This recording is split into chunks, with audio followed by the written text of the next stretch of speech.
Hi, my name is James Israelson. I'm the creator and director of Cer-Real 3, the movie that you are now watching.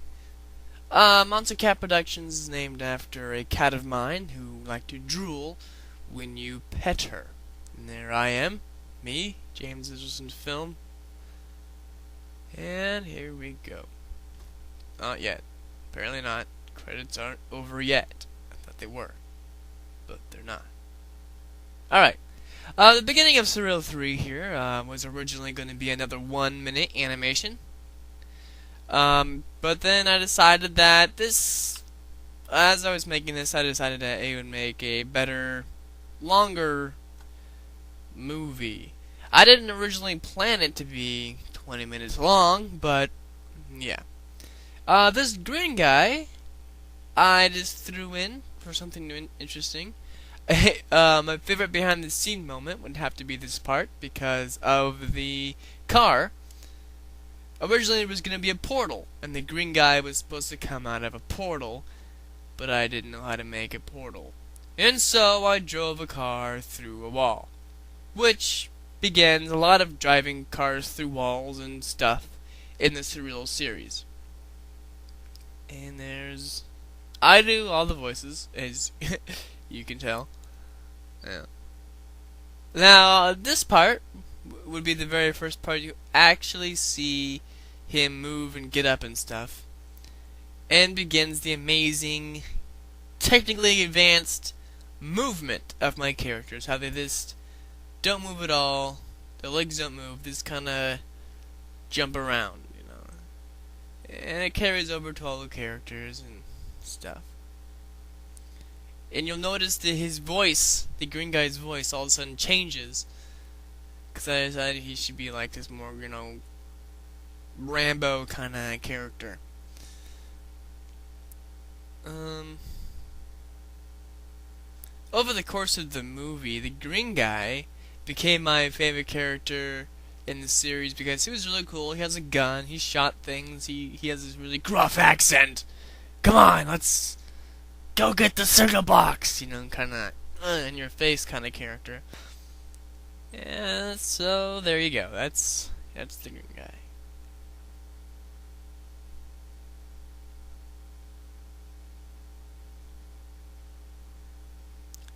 Yeah, there's the hat. Anyways, now this is the yeah, that was the background moving. Never. Forget I didn't say that. I don't know what I'm talking about anymore. Hold on. Yeah, the whole future thing, interesting to know. I just wanted to make a Cer-Real movie, and so I pulled out a general thing. I was on generalizing future things, the world's destroyed. You see a lot of that in movies. The world is ruled by a really iron fist ruler guy who's enslaved humanity. And I just put a lot of these elements together in a non-traditional format, I think. Whereas Cer-Real is now the ruler of the universe. And, yeah. And there, of course, is Triangle Pictures' amazing special effects as the destroyed world. Yeah. Interesting to note, also, that my brother kept wondering what happened to the green guy's eye. Because, you would think the guy in the red hat would be curious to what happened to his eye in the future. But that never dawned on me to include that, so nothing happened to his eye, because when you see his face melt away, that's the robot, you'll see that he has actually 2 eyes. So the whole eye patch thing I put in there just for a pirate look or something. I don't know why I put it on him, but yeah. And this part's interesting because this is the first of many action, quote-unquote, sequences. Well, sort of. And I figured out that it was hard to do an action movie with characters that don't move. So I was rolling up against a lot of things in this scene. with the shooting and the jumping and the bullets and the whatever else is in this scene. I was up against it all, and it was so I think it turned out pretty good for people that didn't really move. And this whole sneezing thing I just put in there, just random. A lot of it's just random things that I think up on the spot, deviate from the script. Yes, it is scripted, somewhat. Yeah, shooting, plane down. Okay, yeah. This whole thing with the Statue of Liberty was the first video clip that I included into Flash. I made the videos inside After Effects. I added like lens flares and whatever, and then I imported it. But I didn't really know how to import video very well. I've since then discovered how to import it better. And there's a lens flare video, and there's all the drones lined up along the sides. And here they come down the street. And there, of course, is Pike Place Market, which is pretty interesting to note. That, yeah. So maybe the city they're in is actually Seattle. I don't know. And here's the drones. I thought it'd be cool to have some brainwashed drones. Interesting to note also that I was worried about including brainwashing into Cer-Real because all of the videos that I make pretty much are uploaded onto the Youth Group Connection website. And I didn't think Luke Long, the youth pastor, would appreciate brainwashed people. But I included it anyways, and so far I'm still alive. And yeah. These blue guys, these humanoid cereal box soldier men, I thought would be a pretty funny idea to throw in, like, if you dressed up as a giant cereal character, what would it look like? Yeah.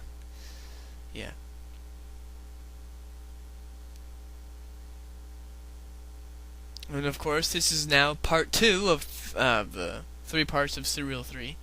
And yeah, I went into this part trying to make a really fast-paced sort of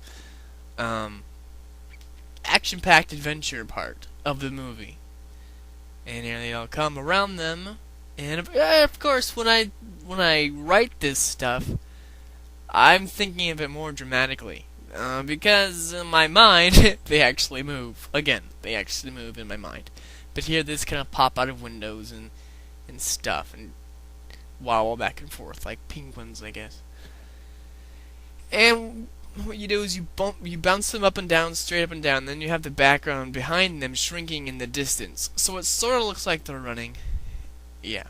And this part, most of this bathroom I pieced together from different pictures I found on the internet, and yeah, a lot of Cer-Real 3 has real pictures inside of it, because I didn't want to draw all these locations, because frankly I'm not that good at drawing locations in Flash, as you'll find out in Cer-Real 4.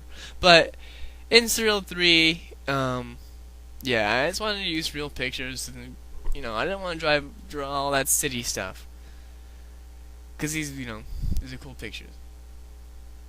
And this helicopter, again, doesn't move because it's a picture. Yeah. Yeah, that's crazy. They're crazy in these movies because they just jump out of anything they want and they have grappling hooks. This gargoyle thing I stole from, like, a Batman idea. Gargoyles and Batman kind of go together. Yeah, James Furrow made this truck and the car that gets blown up lots of times. And yeah. Another interesting note, there's a lot of these in this. Sewers in my stuff, I guess, are very frequent. I don't really think about it consciously that, oh, hey, it's my stuff, I need to add a sewer, but when I look back at it, like, everything I make has a sewer in it. Or some kind of underground cavern or laboratory or something. Yeah. The sea monster here, kind of probably made people mad, I think, because you never actually get to see what it is. There was a cut scene that I cut that showed a lot more of the creature, but I deleted it because I kind of wanted it to be sort of like a thing where the viewer imagined sort of what it was. I don't know if they did that or not, but they were just probably too angry to imagine because they wanted to see it. But anyways, yeah, no, I just left it alone. This guy I was pretty proud of until someone told me that I ripped off the combines from Half-Life 2. But I made this guy so cool, but I forgot to give him a gun. Right? Because I wanted him to be like a special soldier. So I gave him a flashlight. I don't know. You can beat people up with a flashlight if you want. Yeah. This green gooey stuff texture is pretty cool. Found this online. You can find a lot of cool textures online. Again, I made this part in After Effects. And here's another part that I did not think Luke would approve of, is the whole skeleton coming out of the egg looking thing. And you can see the monster behind this guy. I like this part. And his head gets, yeah. That part came along because I wanted that guy to get well killed. And so I asked James Furrow whether he should be stabbed or decapitated. And of course, James Furrow said both. And so there's the scene as it is today. And I make all those gross sound effects for these eggs. Yeah. Didn't know if you knew that or not, but yeah, I did. And there's the flashlight.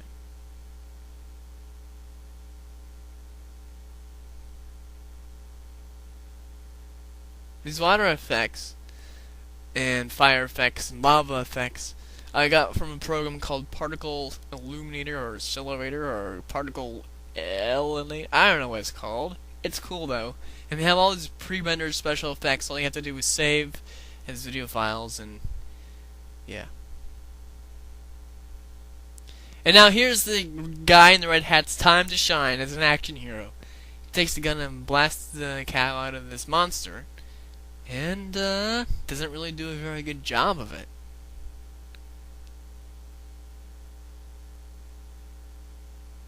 I love that part. I shot him! Oh man. Yeah, good stuff, good stuff. Okay, so then they run away. And I love how there's an exit sign in the sewer. And now there's an elevator. And this button.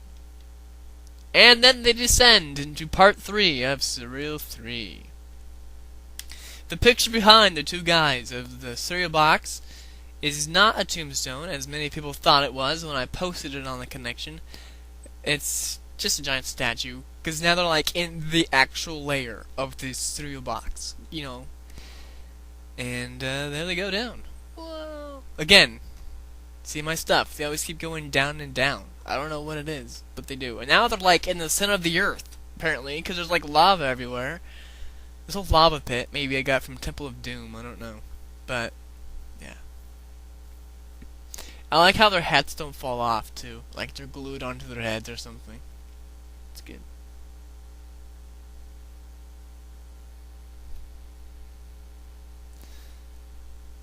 Oh yeah, there's this cereal box, the new and improved humanoid version. Yeah, the fires behind the cereal box, I could not get them to work to save my life. They kept stopping. The video files kept stopping. And so that's how it is now. It just stops in the middle of the thing. And then he pushes the button. I like this. I had a really hard time thinking of whether I should actually kill this green guy off or not. And I decided to do it because it's a pretty cool plot twist and people would get mad at me or whatever. But anyways, and his face melts. And that's okay. Because now, look, he has 2 eyes. So I don't know why he has an eye patch. Again. Right.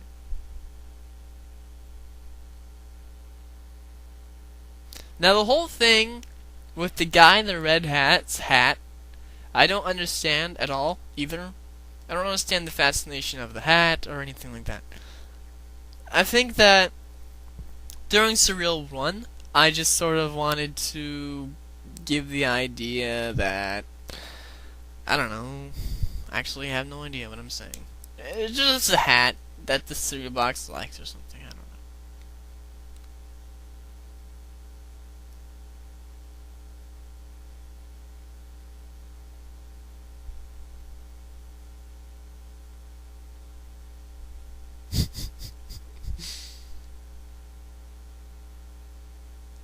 And now, of course, here comes two new characters.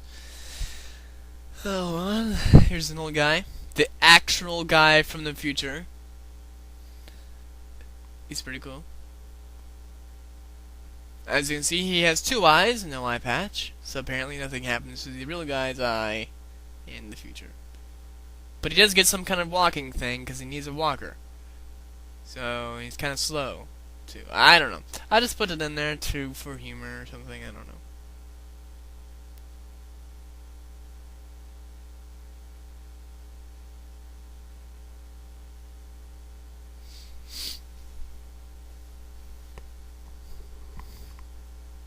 Now here comes the baby. The baby is an interesting character.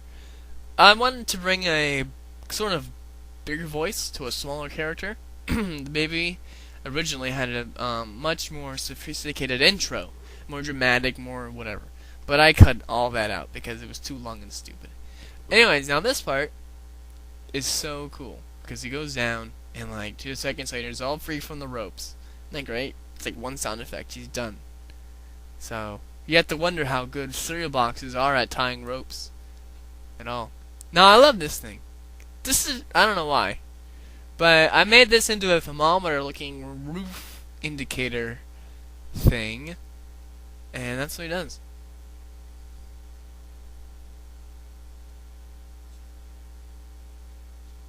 Taking more time. Silas Gillihan actually said this was his favorite part of the movie, or one of his favorite parts, when the old guy was taking forever to get anywhere. Yeah. And then they close.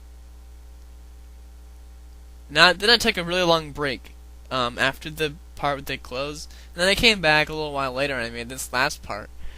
And I came back thinking of a way to make Cer-Real, this whole series, more dramatic. Believe it or not. And so I wanted to bring things in like flying men with jetpacks. And the jetpacks are fun to make. I made those in After Effects also. Blew that guy up in After Effects. Yeah. Yeah, and a lot of people, I guess, thought that the baby died. Which I guess would be a reasonable assumption, seeing as they fall thousands of stories down to the ground. Now this last part, the whole dynamic between the cereal box and the guy, like I wanted to bring the element that it was just down to the cereal box and the guy left. You know, like after all the other characters died off or whatever, it just came back down to these two where it all started. And then you find out all this new stuff, you know, like cereal box isn't, you know, ahead of his own actions, that he's working for someone or whatever. And yeah. So then you sort of piece together some more of the puzzle that is Cer-Real 3. If you are curious more about Cer-Real 3, loopholes in it, because there's like a billion, don't ask me, because I don't know. Because a lot of Cer-Real, a lot of everything I make, I just make up as I go along. So yeah, I don't know anything about Cer-Real at all. I'll just make it up. So if you tell me something, if you ask me a question, I'll probably just make up the answer right on the spot. So, you know, I don't know if it's true or not. I just make it up. But that's what you get. Yeah, I like the flashbacks. I like this, like, cool sliding around the guy's back and stuff. That's pretty cool. Now, these guys come out of the portal right now. I didn't design them. I just stole them from the internet. And I gave them their MP5s. I picked their uniforms in that way because I thought that Ian Swanson and I and some other people were, well, when I say some other people, I have no idea who I'm talking about because I never talked to them about it. But the original idea was to have them coming out of a portal in a live action environment, you know, in continued series live action. And so I designed those guys like that. And that's the end. The terrible ending that is Cer-Real 3. Well, thank you for watching Cer-Real 3, and I hope you enjoy it, and I hope you stick around for Cer-Real 4. And when I say stick around, I mean like stay alive long enough to see it. Not like stick here and watch the computer some more, because it's not out yet. So enjoy your day, or night, or whatever.